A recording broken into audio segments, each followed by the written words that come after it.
पुण्यामध्ये भाजप विरुद्ध राष्ट्रवादीमधील वाद शिगेला पोहोचलाय। दादांच्या एनसीपीचे नगरसेवक सुहास टिंगरे यांचाही विकास निधी शून्यावर आलाय। सुहास टिंगरे हे दादांच्या एनसीपीचे माजी आमदार सुनील टिंगरेंचे भाऊ आहेत। चंद्रकांत पाटलांच्या कामाच्या ऑडिटसाठी सुहास टिंगरेंनी प्रस्ताव दिला होता। याआधी अमोल बालवडकर यांनी देखील प्रस्ताव दिला होता। दोन्ही नगरसेवकांचे विकास निधी आता शून्य करण्यात आले आहेत।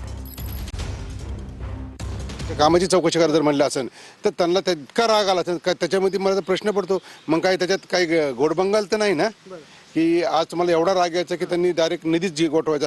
निधी गोठवला म्हणजे आमचा चौकशी झाली पाहिजे का हे पहा आता तो ठराव त्यांनी निरस्त केला त्यांना, पण तरी पण माझं का म्हणणं आहे जर अशा पद्धतीने करत असेल तर मग आम्ही आवाज उठवायचा नाही का? हे पहा जे काय मार्ग आहे त्या पद्धतीने आम्ही सगळीकडे जाणार आहोत।